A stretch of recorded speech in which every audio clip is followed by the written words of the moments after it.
In this piece, I want to talk about you portfolio landlords that are really struggling financially now to make a living out of property. We have, of course, as a backdrop, Section 24. It's hit home now over those last 4 years. It's fully implemented.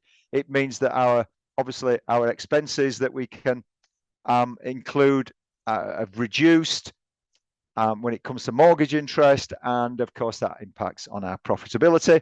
We've got potentially the EPC changes coming in the not too distant future. We've got the threat of Section 21, no fault eviction notices being removed. So we've got all this about. We feel like we've been clobbered from every angle. And then, of course, since October of last year, we've had the significant spike in mortgage rate increases. And for me, it's not the straw that's brought the camel's back. It's on its own is a significant factor to why landlords are getting disillusioned, in particular for those that have got family-let properties, because everything I've mentioned there has an impact if you have family-lets. So when your typical family-let generates, let's say, £200 to £300 a month of profit, assuming you've got a mortgage on there that are geared up to 75%, then generally speaking, I would expect that you're putting, like I say, £200 to £300 a month in your pocket up to September 22, when all of a sudden mortgage rates doubled in a couple of weeks. And that doubling of a mortgage rate, when you've got an interest-only mortgage, very easily swallows up that £200 to £300 a month profit. So all of a sudden, your profit has disappeared. And if that is your only source of income, then it's understandable that you are in a corner. You're in a desperate situation. What do I do with my portfolio? And they feel that you need to sell. And I was noticing on a report I read in the last week or so that CGT, capital gains tax, has doubled for the government in the last 5 years. It has doubled. And absolutely, one of the main causes of that is landlords feeling forced to. They didn't want to sell. That was never their exit strategy. It was supposed to be a pension for life, but they cannot wait. They cannot afford to wait for rents to increase and balance the books again. And therefore, they feel that there's no alternative but to sell. And so this piece is about, as the headline says on here, repurpose your portfolio, never sell. And I just want to sow some seeds about some alternatives before you end up not only selling, but giving away yet more tax in CGT to the coffers of the Treasury. So, and by the way, sorry, one last thing before I get onto these things. Capital gains tax, not only are they raking those receipts in right now, but the government have even tied the knot more and reduced the allowance that we, if I can say, we're enjoying. If you own that property in personal names, every individual that owned it, if you owned it in joint names, you 2 times that allowance would be about $12,300 a year. That's now halved. So they talk about kicking you when you're down. So that allowance is 6,000, and next year it's due to drop yet again. It's going to be non-existent. So what are the alternatives, Richard? You're asking. Okay. Well, here's the thing. I know many of our landlords have absolutely been analysing their portfolios to see whether short-term letting is appropriate for their property. Now, that short-term letting heading consists of 2 parts. You've got the obvious holiday lets. Now, yours might be shouting at the screen. Yeah, but my property is in an area that isn't really attractive for tourists. Bear with me. Let's assume it might be in a tourist area. York, Manchester, just a couple of examples.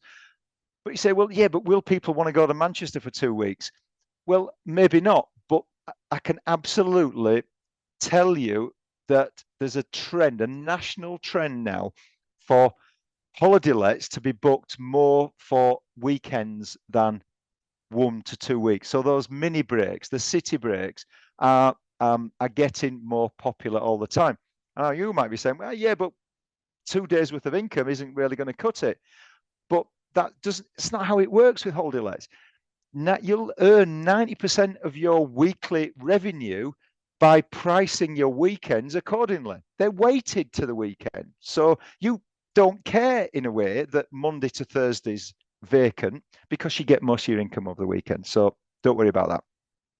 So holiday lets, is it in a country? It doesn't have to have that view over the sea. It could be countryside, rural type location. So have a think about that. Investigate it. Speak to some of the national specialist letting agents. One example, Sykes might not thank me for mentioning him in case they're inundated, but give them a ring. They'll give you free projections. This initially desktop, so really quickly within a few days, and they'll give you an analysis, a projection of what sort of income you might expect on your short-term let. If then that looks like it's in the right ballpark, you can get them to come out and do an actual survey of that property. No cost. They want your business. So that's holiday lets. The other one, I said there was two, is serviced accommodation. Now, my definition of service accommodation, again, short-term lets, but it's for workers. So again, if you've got a property that is in a more industrial area, commercial area, it's more in the city centre, and again, not a touristy type town. Yeah, well, is there industry there? Is there lots of business there? Are there people coming in, contractors, workers, tradespeople, consultants, hospitals? Could there be demand for that property for that type of guest? Again, speak to these national letting agencies. They'll tell you if there's the demand, how much that is, and then do the maths, work out what the expenses are, see what you're going to retain, and see if it is worth repurposing that property rather than selling it. And it might be then this is a 1 to 2 year thing, and it might be that once the family let rents get back to it, which I think is 1 to 2 years before the rents come back on par, you've got a choice. Do I stick with short term or do I move back to family lets? And by the way, look at my last point on here. There's tax incentives. When you move your property from family let to short term let, all of a sudden you open doors in terms of the tax benefits that are on offer that are closed off to you while you're a landlord with family let. So you might want to write this down. Capital allowances, look into it, investigate it, get some advice on it. We're not tax advisors, but speak to us. We've got information on it. So you can see whether there are additional savings that you can make on your taxable income so that you retain more of the money that you're making. This is what it's about, guys. So, those additional sort of benefits there. The last thing I want to say, and this is the next to last bullet point I've got in here. If you're fatigued, and I get it from that first point I said at the top, we've been hammered as landlords for the last 4 or 5 years by the government.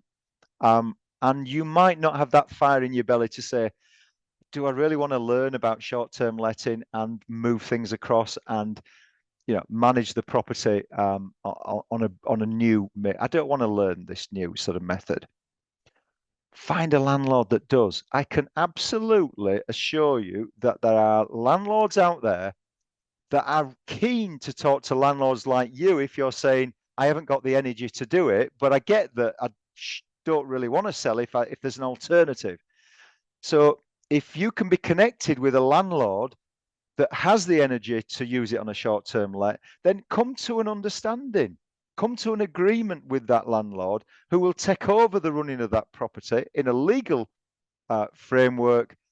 They'll manage it on a short-term let. They'll take some of the extra profit, but they'll agree to give you a guaranteed income over and above what you're getting now, so that not only are you paying the mortgage, but you are now making a profit yourself. Is that not a win-win? Now, if you're saying, where on earth do these people hang out? Then, again, contact the office or drop us a line and I'll try and connect. So I do know there's landlords out there that are really open to these conversations. And if you're at the other side of the fence, then if I can help and put you guys together, then, that's a win-win all round. So, There will be a link to the diary. You could maybe book an appointment just to chat that one through, or give the office a ring, 01756 699 600, and we will maybe take your details and then try and connect you with one or two landlords that could help in this regard. Your last resort is selling. You know property is the right thing. It's still going up in capital growth. The rents will equalize, but right now I get it that people maybe think they have no option to sell.